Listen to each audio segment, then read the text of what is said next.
गुरु गोबिंद सिंह जी का प्रकाश पुरब चलन दिया है। टाइटल तुसीं देख लिया होएगा। टाइम आपां बिल्कुल ज़ाया नहीं करना। गुरु गोबिंद सिंह जी की हिस्टरी के मुतलक कुछ वीडियो है। पिछे आपां वीडियो बनाई सी डॉक्टर विवेक बिंद्रा की चमकौर साहब ते मैनू एक व्यूअर्स ने कहा है कि उन्होंने कुछ अच्छी इन्फॉर्मेशन नहीं दी। सो इस वीडियो के विच बहुत ज़्यादा इन्फॉर्मेशन है, बड़ी इंटरस्टिंग वीडियो है। सो पहले तो आप वीडियो देखने हैं तो उस तो बाद आप राइट करने। व्हाट्सअप का नंबर भी ऑन दिया है, इंस्टाग्राम भी ऑन दिया मेरे नाल जुड़न वास्ते। सो आओ वीडियो स्टार्ट करिए। गो। हाँ जी, सत श्री अकाल जी सारिਆਂ ਨੂੰ। सो पंजाब मेड विच तुहाडा बहुत बहुत स्वागत करते हैं। तो अज असीं गल करन जा रहे हैं चार साहिबजादियां बारे। बाबा अजीत सिंह, बाबा जुझार सिंह, बाबा जोरावर सिंह ते बाबा फतेह सिंह। ते इन्हां दा जन्म आनंदपुर साहिब विखे होया सी। ते इस दौर विच औरंगजेब दा दबदबा बहुत बनया होया सी ते ओह गुरु गोबिंद सिंह जी नूं इस्लाम धर्म विच शामिल करना चाहुंदा सी तां जो उस दी शक्ति होर वध सके। पर इस तो पहलां आपां गल करदे हां श्री गुरु गोबिंद सिंह जी दे पिता गुरु तेग बहादुर जी बारे, क्योंकि उन्हां दे समय भी औरंगजेब हिंदुआं नूं धक्केशाही नाल इस्लाम धर्म कबूल कराउंदा सी। ते गुरु तेग बहादुर जी ने यह कहा कि जेकर तू सानू मुसलमान बना लवें, सानू मुसलमान धर्म विच कन्वर्ट कर लवें तां सारे देश दे हिंदू मुसलमान धर्म अपना लैणगे, तैनू कहण दी जरूरत नहीं होवेगी। पर जेकर तू सानू अपने धर्म विच तब्दील ना कर सकिया तां तैनू हिंदुस्तान दी पूरी धरती ते कतलेआम बंद करने पैणगे। ते इह डील तां हुई ते श्री गुरु तेग बहादुर जी नूं तसीहे भी दिते गए। उन्हां दे नाल 3 सिख भाई मती दास, भाई सती दास, भाई दयाला जी नूं भी शहीद किया गया। दिल्ली दे चांदनी चौक दे विच गुरु जी ने सीस लवा लिया पर उन्हां तों तब्दील नहीं हो सके, क्योंकि वो किसी नाल वादा करके गए सी, जुबान करके गए सी। सो श्री गुरु गोबिंद सिंह जी की उम्र उस वेले 9 साल दी सी जदों उन्हां दे पिता जी की शहादत दिल्ली दे विच हुई सी, वो भी हिंदू धर्म नूं बचाउण लई। ते इस तो बाद फिर श्री गुरु गोबिंद सिंह जी ने अपने हाथ विच तलवार फड़ी ते तलवार हाथ विच उदों फड़ी जांदी है जदों सरकार कोई आवाज ना सुने, धार्मिक लोग लोकां दा शोषण करदे रहण ते कोई अपील ना कोई दलील सुनी जावे। ते उस वक्त फिर उन्होंने हथियार चुक्या सी ते इस चीज नूं फिर श्री गुरु गोबिंद सिंह जी ने अपनी जिंदगी दे विच अपनाया। ते पहलां तां गल्लां बातां नाल समझाया पर बाद विच ऐलाने जंग होई ते जिस तो बाद उन्होंने 14 लड़ाइयां अपने जीवन दे विच लड़ियां ते उन्हां 14 लड़ाइयां दे विच ही उन्होंने जित हासिल कीती। ते जदों कोई भी गरीब, कोई जरूरतमंद उन्हां दे दरबार विच आउंदा सी उस नूं सहारा दिता जांदा सी। पर यह चीज औरंगजेब, वजीर खां ते पहाड़ी राजिਆਂ ਨੂੰ पसंद नहीं सी। उन्हां नूं श्री गुरु गोबिंद सिंह जी चंगा नहीं लगदा सी, क्योंकि गुरु गोबिंद सिंह जी कहंदे सी कि असीं सारे एक परमात्मा दी औलाद ने। गुरु कहंदे ने कि असीं सारे इकट्ठे रहांगे ते असीं जात पात धर्म भेद भाव विच नहीं जीवांगे। ते जिस तो बाद उन्होंने श्री गुरु गोबिंद सिंह जी नूं खत्म करन दा मन बना लिया। ते जिस तो बाद फिर उन्होंने आनंदपुर साहब नूं जिथे श्री गुरु गोबिंद सिंह जी रहिंदे सी उत्थे 5 मई सन 1704 नूं 10 ਲੱਖ फौजां ने घेरा पा के यह ऐलान कर दिता कि श्री गुरु गोबिंद सिंह जी नूं किले विच ही खत्म करांगे या फिर जिउंदा फड़ के औरंगजेब दे सामने पेश करांगे। ते उन्हां दे बहुत सारा जोर लाउण तो बाद भी कुछ ना हो सकिया ते वो 6 महीने घेरा पा के ही बैठे रहे। ते 7 महीने बाद जदों मौजूदा सरकार दी एक भी पेश ना चली तां उन्हां ने कसमां खादियां ते जिस तो बाद औरंगजेब दे हत्थां तो लिखी एक कुरान जो कि अज भी लखनऊ दे म्यूजियम विच रखी है ते उस कुरान दे टाइटल पेज ते एक लफ्ज लिखिया सी फारसी दे विच। ते उस कुरान नूं अपने काजी दे हत्थ विच दिता ते कहा कि जाके श्री गुरु गोबिंद सिंह जी दे अगे इस कुरान दे उत्ते हत्थ रख के कसम खाई कि तुसीं आनंदपुर साहिब दा एक किला छड्ड के चले जाओ ते तुसीं हिंदुस्तान दे किसी भी हिस्से विच जाके बसिओ, असीं तुहानूं कुछ भी नहीं कहांगे। ते गुरु गोबिंद सिंह जी कहंदे कि सानूं इन्हां ते भरोसा नहीं, क्योंकि यह सच दी आवाज़ नूं जाणदे परखदे नहीं। ते दूजी वार फिर औरंगजेब ने अपने काजी नूं भेजिया ते उसने कुरान ते रख के दोबारा फिर कसम खाधी ते पहाड़ी राजिਆਂ ने अलग तो गऊ दी कसम खाधी। ते आखिर फिर श्री गुरु गोबिंद सिंह जी ने 21-22 दसंबर नूं सन 1704 विच आनंदपुर साहिब दा किला छड्ड दिता। ते जदों वो किले तो बाहर ही आए सी ते जिन्हां ने कसमां खाधियां सी कि असीं तुहाडे ते कोई अटैक नहीं करांगे, तुहाडे परिवार ते कोई हमला नहीं होवेगा, उन्हां ने लड़ाई आरंभ कर दित्ती। ते जिस तो बाद सरसा दे किनारे ते 6000 सिखां दीयां शहीदियां होईयां। ते जदों ਜਦੋਂ ਸਰਸਾ ਨਦੀ ਪਾਰ ਕਰੀ ਤਾਂ ਗੁਰੂ ਜੀ ਦਾ ਪਰਿਵਾਰ 3 ਹਿੱਸਿਆਂ ਦੇ ਵਿੱਚ ਵੰਡ ਗਿਆ ਤੇ ਉਹਨਾਂ ਵਿੱਚੋਂ ਇੱਕ ਹਿੱਸਾ ਚਮਕੌਰ ਦੀ ਗੜੀ ਵੱਲ ਗਿਆ, ਜਿਸ ਵਿੱਚ ਸ੍ਰੀ ਗੁਰੂ ਗੋਬਿੰਦ ਸਿੰਘ ਜੀ ਤੇ ਉਹਨਾਂ ਦੇ ਨਾਲ ਉਹਨਾਂ ਦੇ ਵੱਡੇ ਸਾਹਿਬਜ਼ਾਦੇ ਬਾਬਾ ਅਜੀਤ ਸਿੰਘ ਤੇ ਬਾਬਾ ਜੁਝਾਰ ਸਿੰਘ ਤੇ ਨਾਲ ਉਹਨਾਂ ਦੇ 40 ਸਿੱਖ ਸੀ। ਤੇ ਦੂਜਾ ਹਿੱਸਾ ਜਿਸ ਵਿੱਚ ਸ੍ਰੀ ਗੁਰੂ ਗੋਬਿੰਦ ਸਿੰਘ ਜੀ ਦੀ ਪਤਨੀ ਮਾਤਾ ਸੁੰਦਰ ਕੌਰ ਤੇ ਉਹਨਾਂ ਦੇ ਨਾਲ ਖਾਲਸੇ ਦੀ ਮਾਤਾ ਸਾਹਿਬ ਕੌਰ ਤੇ ਉਹਨਾਂ ਦੇ ਨਾਲ ਭਾਈ ਮਨੀ ਸਿੰਘ ਤੇ ਭਾਈ ਜਵਾਹਰ ਸਿੰਘ ਦਿੱਲੀ ਵੱਲ ਗਏ। ਤੇ ਇੱਕ ਹਿੱਸਾ 85 ਸਾਲ ਦੀ ਮਾਤਾ ਗੁਜਰ ਕੌਰ ਤੇ ਉਹਨਾਂ ਦੇ ਨਾਲ ਛੋਟੇ ਸਾਹਿਬਜ਼ਾਦੇ ਬਾਬਾ ਜੋਰਾਵਰ ਸਿੰਘ ਤੇ ਬਾਬਾ ਫਤਿਹ ਸਿੰਘ ਸਰਹੰਦ ਵੱਲ ਚਲੇ ਗਏ। ਤੇ ਜਿਸ ਤੋਂ ਬਾਅਦ ਅਜਿਹਾ ਪਰਿਵਾਰ ਵਿਛੋੜਾ ਹੋਇਆ, ਪਰਤ ਕੇ ਕਦੇ ਮਿਲਾਪ ਨਹੀਂ ਹੋਇਆ। ਤੇ ਸ੍ਰੀ ਗੁਰੂ ਗੋਬਿੰਦ ਸਿੰਘ ਜੀ ਚਮਕੌਰ ਵੱਲ ਆਏ, ਜਿੱਥੇ ਇੱਕ ਬਹੁਤ ਹੀ ਉੱਚੀ ਹਵੇਲੀ ਬਣੀ ਹੋਈ ਸੀ, ਜਿਸ ਨੂੰ ਇੱਕ ਬਹੁਤ ਹੀ ਸਤਿਕਾਰਿਕ ਹਿੰਦੂ ਵਿਅਕਤੀ ਨੇ ਬਣਾਇਆ ਹੋਇਆ ਸੀ, ਜਿਸ ਦਾ ਨਾਮ ਸੀ ਬੁੱਧੀ ਚੰਦ ਰਾਵਤ। ਤੇ ਫਿਰ 22 ਦਸੰਬਰ ਸਨ 1704 ਨੂੰ ਉਸ ਹਵੇਲੀ ਨੂੰ 10 ਲੱਖ ਫੌਜ ਨੇ ਘੇਰ ਲਿਆ। ਤੇ ਇੰਨੀ ਸਾਰੀ ਫੌਜ ਨੇਪਾਲ, ਸਿੰਧ ਦਾ ਇਲਾਕਾ, ਅਫਗਾਨਿਸਤਾਨ, ਸ਼੍ਰੀਲੰਕਾ, ਅਲੱਗ-ਅਲੱਗ ਹਿੱਸਿਆਂ ਤੋਂ, ਛੋਟੇ-ਛੋਟੇ ਰਾਜਾਂ ਤੋਂ ਇਹ ਫੌਜ ਮੰਗਾਈ ਹੋਈ ਸੀ। ਤੇ ਇਹ ਸਾਰੇ ਰਾਜ ਉਸ ਵਕਤ ਇੰਡੀਆ ਦੇ ਵਿੱਚ ਆਉਂਦੇ ਸੀ। ਤੇ ਪੂਰੇ ਹਿੰਦੁਸਤਾਨ ਤੇ ਜਿਸ ਦਾ ਰਾਜ ਸੀ ਉਹ ਸੀ ਔਰੰਗਜ਼ੇਬ। ਤੇ ਉਸ ਨੇ ਪੂਰਾ ਜ਼ੋਰ ਲਗਾਇਆ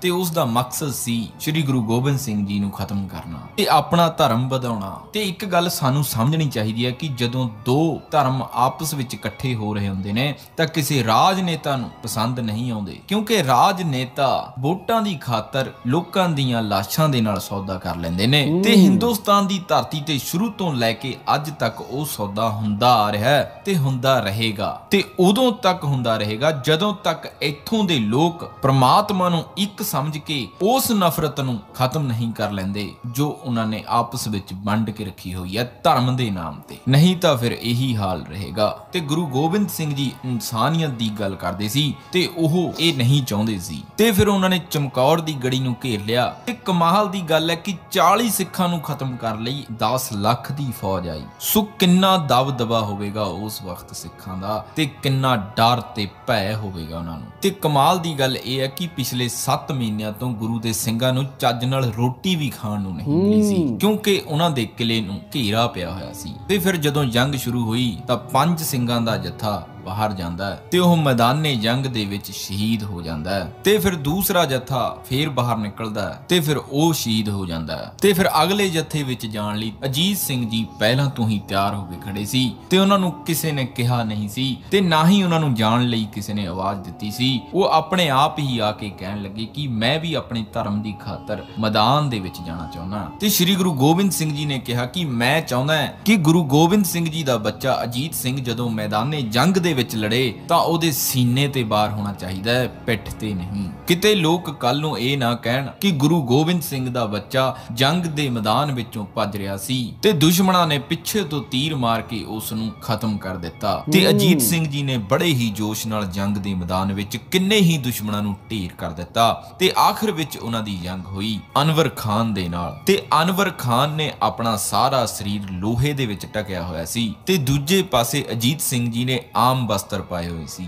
ਤੇ ਸਾਹਿਬਜ਼ਾਦਾ ਅਜੀਤ ਸਿੰਘ ਜੀ ਨੂੰ ਜਗ੍ਹਾ ਨਹੀਂ ਲੱਭ ਰਹੀ ਸੀ ਕਿ ਬਾਹਰ ਕੀਤਾ ਕਿੱਥੇ ਜਾਵੇ, ਕਿਉਂਕਿ ਉਸ ਦਾ ਸਰੀਰ ਲੋਹੇ ਨਾਲ ਕਵਰ ਸੀ। ਤੇ ਆਖਿਰ ਵਿੱਚ ਉਹਨਾਂ ਨੇ ਬੜੀ ਹੀ ਜ਼ੋਰ ਨਾਲ ਉਸ ਦੀ ਛਾਤੀ ਵਿੱਚ ਵਰਸ਼ਾ ਮਾਰਿਆ ਤੇ ਆਰ-ਪਾਰ ਕਰ ਦਿੱਤਾ। ਤੇ ਹੁਣ ਅਨਵਰ ਖਾਨ ਜ਼ਮੀਨ ਤੇ ਡਿੱਗ ਪਿਆ ਸੀ। ਤੇ ਜਦੋਂ ਅਜੀਤ ਸਿੰਘ ਜੀ ਨੇ ਵਰਸ਼ਾ ਵਾਪਸ ਬਾਹਰ ਕੱਢਿਆ ਤਾਂ ਕੱਢਣ ਵੇਲੇ ਉਸ ਦਾ ਲੋਹੇ ਵਾਲਾ ਹਿੱਸਾ ਟੁੱਟ ਗਿਆ ਤੇ ਸਿਰਫ ਲੱਕੜੀ ਦਾ ਡੰਡਾ ਉਹਨਾਂ ਦੇ ਹੱਥ ਵਿੱਚ ਰਹਿ ਗਿਆ ਸੀ। ਤੇ ਜਿਸ ਤੋਂ ਬਾਅਦ ਉਹਨਾਂ ਨੇ ਉਸ ਲੱਕੜੀ ਦੇ ਡੰਡੇ ਨੂੰ ਸੁੱਟਿਆ ਤੇ ਆਪਣੇ ਕਮਰ ਕੱਸੇ ਵਿੱਚੋਂ ਸ਼ਮਸ਼ੀਰ ਨੂੰ ਕੱਢਿਆ। ਤੇ ਹੁਣ ਸਾਹਿਬਜ਼ਾਦਾ ਅਜੀਤ ਸਿੰਘ ਜੀ ਸ਼ਮਸ਼ੀਰ ਦੇ ਨਾਲ ਲੜ ਰਹੇ ਨੇ ਤੇ ਹਰ ਪਾਸਿਓਂ ਦੁਸ਼ਮਣ ਵਾਰ ਕਰ ਰਿਹਾ ਸੀ। ਤੇ ਦੁਸ਼ਮਣ ਦੀ ਫੌਜ ਦਾ ਹਰ ਇੱਕ ਸਿਪਾਹੀ ਚਾਹੁੰਦਾ ਸੀ ਕਿ ਅਜੀਤ ਸਿੰਘ ਨੂੰ ਮੇਰਾ ਤੀਰ ਵੱਜੇ, ਕਿਉਂਕਿ ਮੈਂ ਬਾਦਸ਼ਾਹ ਕੋਲੋਂ ਇਨਾਮ ਲੈ ਸਕਾਂ ਇਹ ਦੱਸ ਕੇ ਕਿ ਗੁਰੂ ਗੋਬਿੰਦ ਸਿੰਘ ਜੀ ਦੇ ਪੁੱਤਰ ਦਾ ਕਤਲ ਮੈਂ ਕੀਤਾ। ਤੇ ਦੱਸਿਆ ਜਾਂਦਾ ਹੈ ਕਿ ਜਦੋਂ ਅਜੀਤ ਸਿੰਘ ਜੀ ਜੰਗ ਦੇ ਮੈਦਾਨ ਵਿੱਚ ਜ਼ਮੀਨ ਤੇ ਡਿੱਗੇ ਸੀ ਤਾਂ ਉਹਨਾਂ ਦੇ ਸਰੀਰ ਤੇ 300 ਤੋਂ ਵੱਧ ਫੱਟਾਂ ਦੇ ਵਾਰ ਸੀ ਤੇ ਜੰਗ ਦੇ ਮੈਦਾਨ ਵਿੱਚ ਲੜਦੇ ਲੜਦੇ ਉਹਨਾਂ ਦੀ ਤਲਵਾਰ ਵੀ ਖੁੰਡੀ ਹੋ ਚੁੱਕੀ ਸੀ। ਪਰ ਫਿਰ ਵੀ ਦੁਸ਼ਮਣ ਉਹਨਾਂ ਦੇ ਕੋਈ ਨੇੜੇ ਨਹੀਂ ਆ ਰਿਹਾ ਸੀ। ਪਰ ਲਾਸਟ ਵਿੱਚ ਕਿਸੇ ਨੇ ਉਹਨਾਂ ਦੀ ਪਿੱਠ ਤੇ ਵਾਰ ਕੀਤਾ ਤੇ ਵਰਸ਼ਾ ਆਰ-ਪਾਰ ਹੋ ਗਿਆ। ਤੇ ਇਸ ਤਰ੍ਹਾਂ ਫਿਰ ਬਾਬਾ ਅਜੀਤ ਸਿੰਘ ਜੀ ਯੁੱਧ ਦੇ ਵਿੱਚ ਲੜੇ ਤੇ ਸ਼ਹੀਦ ਹੋ ਗਏ। ਤੇ ਉਹਨਾਂ ਨੂੰ ਲੜਦਿਆਂ ਦੇਖ ਕੇ ਉਹਨਾਂ ਦੇ ਛੋਟੇ ਭਰਾ ਜੁਝਾਰ ਸਿੰਘ ਨੇ ਜੰਗ ਦੇ ਵਿੱਚ ਜਾਣ ਲਈ ਆਪਣੇ ਪਿਤਾ ਜੀ ਤੋਂ ਇਜਾਜ਼ਤ ਲਈ ਤੇ ਸ੍ਰੀ ਗੁਰੂ ਗੋਬਿੰਦ ਸਿੰਘ ਜੀ ਨੇ ਆਪਣੀ ਛੋਟੀ ਕਿਰਪਾਨ ਬਾਬਾ ਜੁਝਾਰ ਸਿੰਘ ਜੀ ਦੇ ਹੱਥ ਵਿੱਚ ਦਿੱਤੀ ਤੇ ਜਦ ਕਿ ਉਹਨਾਂ ਨੂੰ ਇੰਨੀ ਸ਼ਸਤਰ ਵਿਦਿਆ ਦੀ ਸਿੱਖਿਆ ਵੀ ਨਹੀਂ ਸੀ ਤੇ ਉਹ ਉਸ ਵਕਤ 16 ਸਾਲ ਦੇ ਸੀ ਤੇ ਇਸ ਤਰ੍ਹਾਂ ਚਮਕੌਰ ਦੀ ਗੜੀ ਦੇ ਵਿੱਚ ਸ੍ਰੀ ਗੁਰੂ ਗੋਬਿੰਦ ਸਿੰਘ ਜੀ ਦੇ ਦੋਨੋਂ ਵੱਡੇ ਬੱਚੇ ਸ਼ਹੀਦ ਹੋ ਗਏ ਤੇ ਉਸ ਵਕਤ ਪਿਓ ਤੇ ਕੀ ਬੀਤ ਰਿਹਾ ਹੋਵੇਗਾ। ਤੇ ਕਵੀ ਕਹਿੰਦਾ ਕਿ ਮੈਂ ਦੁਨੀਆ ਵਿੱਚ ਕਦੇ ਦੇਖਿਆ ਹੀ ਨਹੀਂ ਕਿ ਪਿਓ ਪੁੱਤਰ ਦੀ ਮੌਤ ਨੂੰ ਦੇਖ ਰਿਹਾ ਹੈ। ਤੇ ਉਸਨੇ ਕਿਹਾ ਕਿ ਭਗਵਾਨ ਰਾਮ ਬਨਵਾਸ ਤੇ ਗਏ ਸੀ, ਪਤਨੀ ਨਾਲ ਸੀ, ਭਰਾ ਨਾਲ ਸੀ, ਕੋਈ ਫਿਕਰ ਵਾਲੀ ਗੱਲ ਨਹੀਂ, ਪਰ ਦਸ਼ਰਥ ਪਿਤਾ ਉਹ ਵਿਛੋੜੇ ਦੇ ਸਦਮੇ ਨੂੰ ਬਰਦਾਸ਼ਤ ਨਹੀਂ ਕਰ ਸਕੇ ਤੇ ਮੌਤ ਹੋ ਗਈ। ਕੁਰੂਕਸ਼ੇਤਰ ਦੇ ਮੈਦਾਨ ਵਿੱਚ ਅਭਿਮਨਿਊ ਦੀ ਮੌਤ ਹੋ ਗਈ। ਅਰਜੁਨ ਹਥਿਆਰ ਸੱਟ ਦਿੰਦਾ ਹੈ ਤੇ ਉਹ ਕਹਿੰਦੇ ਨੇ ਕਿ ਨਹੀਂ, ਹੁਣ ਮੈਂ ਨਹੀਂ ਲੜ ਸਕਦਾ, ਮੇਰੇ ਸਾਹਮਣੇ ਮੇਰੇ ਪੁੱਤਰ ਦੀ ਮੌਤ ਹੋ ਗਈ। ਹਜ਼ਰਤ ਇਬਰਾਹਿਮ ਨੂੰ ਆਪਣੇ ਪੁੱਤਰ ਦੀ ਬਲੀ ਦੇਣ ਲਈ ਕਿਹਾ ਜਾਂਦਾ ਹੈ ਤੇ ਉਹ ਆਪਣੀਆਂ ਅੱਖਾਂ ਤੇ ਪੱਟੀ ਬੰਨ ਲੈਂਦਾ ਹੈ ਤੇ ਉਹ ਕਹਿੰਦਾ ਕਿ ਮੈਂ ਆਪਣੀਆਂ ਅੱਖਾਂ ਦੇ ਸਾਹਮਣੇ ਆਪਣੇ ਪੁੱਤਰ ਦੀ ਮੌਤ ਨਹੀਂ ਦੇਖ ਸਕਦਾ। ਤੇ ਇਸ ਤੋਂ ਸਾਬਤ ਹੁੰਦਾ ਹੈ ਕਿ ਦੁਨੀਆ ਦਾ ਕੋਈ ਪੈਗੰਬਰ ਆਪਣੇ ਪੁੱਤਰ ਦੀ ਮੌਤ ਨੂੰ ਬਰਦਾਸ਼ਤ ਨਹੀਂ ਕਰ ਸਕਿਆ। ਪਰ ਕਲਗੀਧਰ ਪਾਤਸ਼ਾਹ ਕੀ ਹੋਣਗੇ, ਸਾਹਮਣੇ ਅਜੀਤ ਸਿੰਘ ਜੀ ਜ਼ਮੀਨ ਤੇ ਡਿੱਗਦੇ ਨੇ ਤੇ ਗੁਰੂ ਜੀ ਕਹਿੰਦੇ ਨੇ ਕਿ ਮੈਂ ਤੇਰੇ ਤੋਂ ਕੁਰਬਾਨ ਜਾਨਾ, ਸ਼ਾਬਾਸ਼, ਖੂਬ ਲੜੇ ਹੋ। ਤੇ ਤੁਹਾਨੂੰ ਦੱਸ ਦਈਏ ਕਿ ਲਖਨਊ ਦੇ ਮਿਊਜ਼ੀਅਮ ਵਿੱਚ ਅੱਜ ਵੀ ਫਾਰਸੀ ਦੇ ਇੱਕ ਲਿਖਾਰੀ ਅਬੂ ਬਕਰ ਦੀ ਇੱਕ ਲਿਖਤ ਇਸਲਾਮ ਦੀ ਦੁਨੀਆ ਦਾ ਇੱਕ ਗ੍ਰੰਥ ਹੈ, ਉਸ ਦੇ ਚੈਪਟਰ ਨੰਬਰ 3 ਤੇ ਉਸਨੇ ਇੱਕ ਗੱਲ ਲਿਖੀ ਆ ਤੇ ਉਸਨੇ ਲਿਖਿਆ ਕਿ ਔਰੰਗਜ਼ੇਬ ਨੇ ਸ੍ਰੀ ਗੁਰੂ ਗੋਬਿੰਦ ਸਿੰਘ ਜੀ ਨੂੰ ਝੁਕਣ ਦੇ ਲਈ, ਇਸਲਾਮ ਦੇ ਵਿੱਚ ਕਨਵਰਟ ਕਰਨ ਦੇ ਲਈ ਬਹੁਤ ਜ਼ੋਰ ਲਗਾਇਆ। ਇੱਥੋਂ ਤੱਕ ਕਿ ਆਪਣੇ ਕਾਜੀ ਅਬੁਲ ਹਕ ਤੋਂ ਇਹ ਵੀ ਕਹਾ ਦਿੱਤਾ ਸੀ ਕਿ ਜਾਓ ਗੁਰੂ ਗੋਬਿੰਦ ਸਿੰਘ ਜੀ ਨੂੰ ਜਾ ਕੇ ਕਹਿ ਦਿਓ ਕਿ ਮੈਂ ਉਹਦੇ ਲਈ ਹਿੰਦੁਸਤਾਨ ਦਾ ਤਖਤ ਵੀ ਛੱਡ ਦਿਆਂਗਾ, ਮੈਂ ਆਪਣੀ ਜਗ੍ਹਾ ਤੇ ਉਸ ਨੂੰ ਬਿਠਾ ਦਿਆਂਗਾ ਤੇ ਬਸ ਉਹ ਇਸਲਾਮ ਦੇ ਵਿੱਚ ਆ ਜਾਵੇ। ਤੇ ਗੁਰੂ ਜੀ ਨੇ ਸਭ ਤਖਤਾਂ ਤਾਜਾਂ ਨੂੰ ਠੋਕਰ ਮਾਰ ਦਿੱਤੀ ਸੀ ਤੇ ਇਨਸਾਨੀਅਤ ਨੂੰ ਹੀ ਅਪਣਾਇਆ ਕਿ ਹਰ ਕਿਸੇ ਨੂੰ ਆਪਣੇ ਧਰਮ ਵਿੱਚ ਜੀਣ ਦਾ ਹੱਕ ਹੋਣਾ ਚਾਹੀਦਾ ਹੈ। ਤੇ ਹੁਣ ਸ੍ਰੀ ਗੁਰੂ ਗੋਬਿੰਦ ਸਿੰਘ ਜੀ ਮੈਦਾਨੇ ਜੰਗ ਲਈ ਤਿਆਰ ਹੋ ਰਹੇ ਸੀ ਤੇ ਦਇਆ ਸਿੰਘ ਆ ਕੇ ਕਹਿੰਦੇ ਨੇ ਕਿ ਤੁਸੀਂ ਜੰਗ ਵਿੱਚ ਨਾ ਜਾਓ। ਤੇ ਇਸ ਬਾਰੇ ਗੱਲ ਆਪਾਂ ਅਗਲੀ ਵੀਡੀਓ ਵਿੱਚ ਕਰਾਂਗੇ ਤੇ ਉਸ ਵਿੱਚ ਆਪਾਂ ਛੋਟੇ ਸਾਹਿਬਜ਼ਾਦਿਆਂ ਬਾਰੇ ਵੀ ਗੱਲ ਕਰਾਂਗੇ। ਸੋ ਲਾਸਟ ਵਿੱਚ ਇਹੀ ਕਹਿੰਦੇ ਆ ਕਿ ਇਹ ਵੀਡੀਓ ਨੂੰ ਹਰ ਇੱਕ ਜਗ੍ਹਾ ਤੇ ਸ਼ੇਅਰ ਜ਼ਰੂਰ ਕਰ ਦਿਓ ਤਾਂ ਜੋ ਛੋਟੇ ਬੱਚੇ ਤੋਂ ਲੈ ਕੇ ਵੱਡੇ ਇਨਸਾਨ ਤੱਕ ਇਹ ਇਨਫੋਰਮੇਸ਼ਨ ਪਹੁੰਚ ਸਕੇ। ਇਹ ਸੀ ਅੱਜ ਦੀ ਵੀਡੀਓ ਗੁਰੂ ਗੋਬਿੰਦ ਸਿੰਘ ਜੀ ਦੀ ਹਿਸਟਰੀ ਦੇ ਮੁਤਲਕ ਸੀਗਾ ਕਿ ਚਮਕੌਰ ਸਾਹਿਬ ਦੀ ਜੰਗ ਦੇ ਵਿੱਚ ਮਤਲਬ ਕਿ ਔਰੰਗਜ਼ੇਬ ਦਾ ਇਹ ਸੀਗਾ ਕਿ ਗੁਰੂ ਗੋਬਿੰਦ ਸਿੰਘ ਜੀ ਆ ਕੇ ਇਸਲਾਮ ਕਬੂਲ ਕਰਨ। ਜੇ ਅਗਰ ਇਹ ਆ ਕੇ ਇਸਲਾਮ ਕਬੂਲ ਕਰਨਗੇ ਤੇ ਹਿੰਦੂ ਜਿਹੜੇ ਆ ਉਹ ਹਿੰਦੂ ਨਹੀਂ ਰਹਿਣਗੇ, ਉਹ ਵੀ ਫਿਰ ਮੇਰੇ ਪਿੱਛੇ ਚੱਲਣਗੇ। ਤੇ ਸੋ ਇਸ ਵੀਡੀਓ ਸਾਨੂੰ ਇਹ ਪਤਾ ਚੱਲਿਆ ਵਾ ਕਿ ਅੱਜ ਅਗਰ ਹਿੰਦੁਸਤਾਨ ਬਚਿਆ ਹੋਇਆ ਤੇ ਉਹ ਗੁਰੂ ਗੋਬਿੰਦ ਸਿੰਘ ਜੀ ਦੀ ਵਜ੍ਹਾ ਤੋਂ ਬਚਿਆ ਹੋਇਆ। ਔਰੰਗਜ਼ੇਬ ਨੇ ਫੁੱਲ ਟਿਲ ਲਾ ਲਿਆ, ਫੁੱਲ ਉਹਨੇ ਮਤਲਬ ਕਿ ਜਾਨ ਲਾ ਲਈ ਹੈ ਕਿ ਗੁਰੂ ਸਾਹਿਬ ਨੂੰ ਫੜਨਾ ਵਾ। ਮਤਲਬ ਕਿ 10 ਲੱਖ ਦੀ ਫੌਜ, ਤੁਸੀਂ ਅੰਦਾਜ਼ਾ ਕਰੋ ਕਿ 10 ਲੱਖ ਦੀ ਫੌਜ, 40 ਸਿੱਖ ਹੈ, 10 ਲੱਖ ਦੀ ਫੌਜ ਉਹਦੇ ਉੱਤੇ ਹਮਲਾ ਕਰ ਦਿੱਤਾ। ਗੁਰੂ ਗੋਬਿੰਦ ਸਿੰਘ ਜੀ ਫਿਰ ਵੀ ਉੱਥੋਂ ਮਤਲਬ ਕਿ ਉੱਥੋਂ ਚਲੇ ਗਏ 10 ਲੱਖ ਫੌਜ ਨੂੰ। ਫਿਰ ਉਹਨਾਂ ਦੇ ਕੋਲ ਜਿਹੜੇ 40 ਸਿੰਘ ਸੀਗੇ ਉਹਨਾਂ ਦੇ ਕੋਲ ਮਤਲਬ ਕਿ ਖਾਣ ਪੀਣ ਨੂੰ ਕੋਈ ਸ਼ੈ ਨਹੀਂ ਸੀ। ਕਹਿੰਦਾ ਮੈਂ ਕਿ ਐਸੀ ਬਹਾਦਰੀ ਦੀ ਮਿਸਾਲ ਪੂਰੀ ਦੁਨੀਆ ਦੀ ਹਿਸਟਰੀ ਦੇ ਵਿੱਚ ਮਿਲਦੀ ਨਹੀਂ ਹੈ। 40 ਸਿੰਘ ਤੇ 10 ਲੱਖ ਦੀ ਫੌਜ, ਇਹ ਗੁਰੂ ਗੋਬਿੰਦ ਸਿੰਘ ਜੀ ਨੇ ਕਿਹਾ ਵਾ। ਇਹ ਕਿਹਾ ਵੀ ਫਿਰ ਕਿੰਨੇ ਆ? ਗੁਰੂ ਗੋਬਿੰਦ ਸਿੰਘ ਜੀ ਨੇ, ਕੋਈ ਛੋਟੇ ਮੋਟੇ ਪੀਰੀਏ ਫਕੀਰੀਏ ਨੇ ਨਹੀਂ ਕਿਹਾ, ਇਹ ਗੁਰੂ ਗੋਬਿੰਦ ਸਿੰਘ ਜੀ ਨੇ ਕਿਹਾ ਵਾ 1.25 ਲੱਖ ਦੇ ਨਾਲ ਮੈਂ ਇੱਕ ਨੂੰ ਲੜਾਵਾਂ, ਇੱਕ ਸਿੰਘ ਨੂੰ ਮੈਂ 1.25 ਲੱਖ ਦੇ ਨਾਲ ਲੜਾਵਾਂ। ਮਤਲਬ ਕਿ ਅਗਰ ਕੋਈ ਬੰਦਾ ਅੱਜ ਵੀ ਕੋਈ ਇਨਸਾਨੀਅਤ ਦੇ ਉੱਤੇ ਰਹਿ ਕੇ ਅਗਰ ਉਹ ਚੱਲਦਾ ਵੈ, ਉਹਦੀ ਮੁਖਾਲਫਤ ਦੇ ਨਾਲ ਕੋਈ ਸਾਹਮਣੇ ਕੋਈ 1 ਲੱਖ 2 ਲੱਖ ਕੋਈ 10 ਲੱਖ ਵੀ ਹੈ ਤੇ ਉਹ ਵੀ ਉਹਦਾ ਮੁਕਾਬਲਾ ਨਹੀਂ ਕਰ ਸਕਦੇ। ਆਖਰ ਜਿੱਤ ਜਿਹੜੀ ਹੈ ਉਹ ਹੱਕ ਵਾਲੇ ਦੀ ਹੀ ਹੋਏਗੀ। ਵੱਡੇ ਸਾਹਿਬਜ਼ਾਦਿਆਂ ਨੇ ਫਿਰ ਚਮਕੌਰ ਦੇ ਵਿੱਚ ਮਤਲਬ ਕਿ ਲੜਾਈ ਲੜੀ, ਫਿਰ ਉਸ ਲੜਾਈ ਦੇ ਵਿੱਚ ਫਿਰ ਉਹ ਸ਼ਹੀਦ ਹੋ ਗਏ। ਔਰੰਗਜ਼ੇਬ ਨੂੰ ਸਿਰਫ ਇੰਨਾ ਹੀ ਸੀਗਾ ਕਿ ਗੁਰੂ ਸਾਹਿਬ ਆ ਕੇ ਕਲਮਾ ਪੜ੍ਹਨ, ਫਿਰ ਗੁਰੂ ਸਾਹਿਬ ਨਹੀਂ, ਮਤਲਬ ਕਿ ਗੁਰੂ ਸਾਹਿਬ ਕਲਮਾ ਹੀ ਨਹੀਂ ਪੜ੍ਹਨ, ਉਹਨੇ ਫਿਰ ਛੋਟੇ ਸਾਹਿਬਜ਼ਾਦਿਆਂ ਨੂੰ ਅਲੱਗ ਤੋਂ ਆਪਣੇ ਕੋਲ ਬੁਲਾਇਆ। ਅਲੱਗ ਤੋਂ ਬੁਲਾ ਕੇ ਫਿਰ ਉਹਨਾਂ ਨੂੰ ਕਿਹਾ ਕਿ ਤੁਸੀਂ ਕਲਮਾ ਪੜ੍ਹ ਲਓ, ਤੁਹਾਡੀ ਜਾਨ ਵੀ ਹੋ ਜਾਏਗੀ, ਤੁਹਾਨੂੰ ਮਤਲਬ ਕਿ ਮੈਂ ਦੁਨੀਆ ਦੀ इशरत दे नाल तुहानूं मैं नवाज देवांगा, सोने चांदी दे महल विच तुहानूं मैं रखांगा अगर तुसीं इस्लाम नूं कबूल कर लवो। लेकिन गुरु ते गुरु, लेकिन छोटे साहबजादियां ने भी ओहदा मतलब कि बड़ी जुर्रत दे नाल मुकाबला कीता। ऐसी मिसाल पूरी दुनिया दे विच मिलदी। वज़ीर खान ने कहा है कि एक दिन दी तैनूं मोहलत दित्ती जांदी। छोटे साहबजादियां नूं कहा है एक दिन दी मोहलत दित्ती जांदी है ते तुसीं जाके अपनी दादी दे नाल जाके तुसीं मशवरा करो ताकि दादी तुहानूं कुछ समझाएगी। फिर रखिया भी ठंडे बुरज दे विच। अज दी सर्दी एड्डी ज़्यादा है कि असीं 5 मिनट बाहर नहीं रह सकते, लेकिन वो ठंडा बुरज सीगा ते उत्थे किन्ने दिन फिर रखिया है। फिर वो फिर छोटे साहबजादे अपनी दादी कोल गए। दादी ने भी उन्हां नूं यही कहा है कि नहीं असीं कुछ भी कर लईए हक ते रहना है। असीं जो ये वज़ीर खां औरंगज़ेब मुगल जो मर्जी कर लैन, लेकिन असी हक ते रहना है, असी सच ते रहना। कि वज़ीर खान ने औरंगज़ेब ने बड़ियां बड़ियां आफर कीतियां कि तुहानूं मैं तखत के उत्ते बिठा देवांगा। गुरु गोबिंद सिंह जी नूं इत्थे तक कहा कि तुसीं इस्लाम कबूल करो, तुहानूं मैं तखत के उत्ते बिठाउण वास्ते तैयार हैं। ते लेकिन उन्होंने इस तरह की असल मैं गल करा गुरु गोबिंद सिंह जी ये आए ही इंसानियत नूं बचाउण वास्ते है। वो अपने वास्ते तो आए नहीं। अगर वो अपने वास्ते होंदे तो सारा कुछ लैके अपने महल अपना सारा कुछ इज्जत बना लेंदे, हर चीज़ मतलब कि आके तखत उत्ते भी बह सकते थे। लेकिन वो अपने वास्ते नहीं आए, वो पूरी दी पूरी इंसानियत वास्ते आए। वो हक वास्ते आए। उन्होंने एक दुनिया नूं पैगाम दिता कि हक ते रहना ही सब तो वड्डी इबादत है। हक ते रहोगे तो तुसीं कामयाब हो।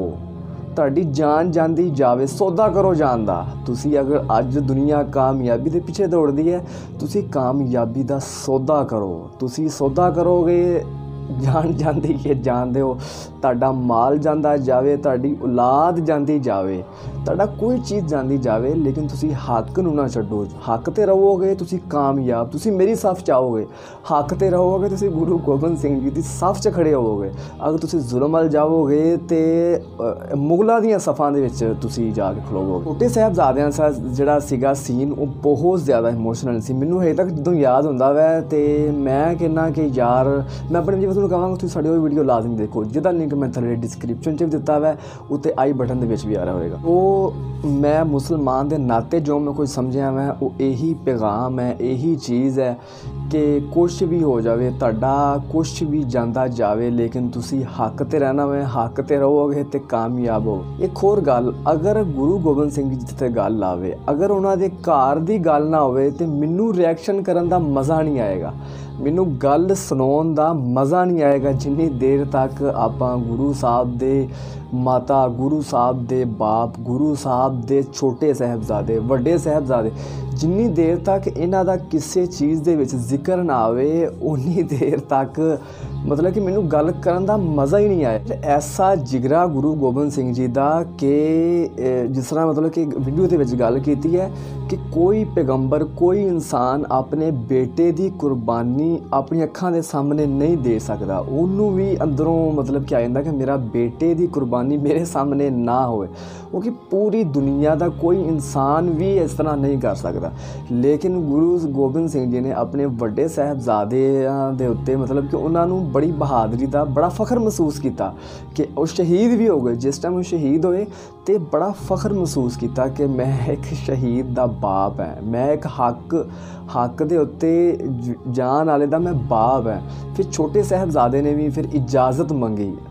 बाप दा एक बेटा शहीद हो गया वै, दूसरा बेटा इजाज़त मंगन दिया। यार ये जज्बा मैं जो इस चीज़ में सोचना है तो मैं कहना कि यार कैसा वो जज्बा, कैसी वो चीज़ होएगी, ये मैनू पता नहीं किन्नी के अंदरों वो चीज़ होंदी। लेकिन जेड़ी उन्हां दी कौम जेड़े सिख है उन्हां नूं किड्डी ज़्यादा एक भी किड्डा जज्बा महसूस होंदा होएगा कि जो सोचते होणगे ये इस वाक़े नूं, इस चमकौर साहब नूं जिस टाइम वो सुनते होणगे। तो मैं कहना कि यदी ऐसे वाक़े की कोई मिसाल नहीं मिल। गुरु गोबिंद सिंह जी का प्रकाश पुरब चलन दिया वै, सारिਆਂ ਨੂੰ मुबारकबाद होवे, उन्होंने हैप्पी बर्थडे का दिन चलन दे है। तो सो व्यूअर्स ये मेरी एक अपनी राय सी। गल्लां तां आपां जिन्नियां मर्जी करते रहिए मुੱਕ नहीं सकदियां। तो नाले मैं एक होर गल करा कि जिहड़ियां गल्लां ना ये दिल तो गल्लां ने, ये मैनू नहीं पता चलन दिया होंदा कि मैं किहड़ी गल करन आ किस तरह करन आ। ये जो गल्लां निकलदियां होंदियां मैं दिल तो निकलदियां होईयां। तो सो व्यूअर्स ये मेरी एक अपनी राय का इजहार थल्ले कमेंट बॉक्स में तुसीं लाजमी दसो ताकि मेरी हौसला अफजाई भी होंदी रहे और मैनू नॉलेज मैनू मिलता रहे। तो इन्हां दे वड्डे साहिबजादियां दे मतलब कोई वीडियो होवे इस तरह की कोई अच्छी होवे तुसीं मैनू वो भी शेयर करो। सो व्यूअर्स ये सी अज दी वीडियो। मिलांगे तुहानूं अगली वीडियो वास्ते। इजाजत चाहुंदे हैं। अल्लाह।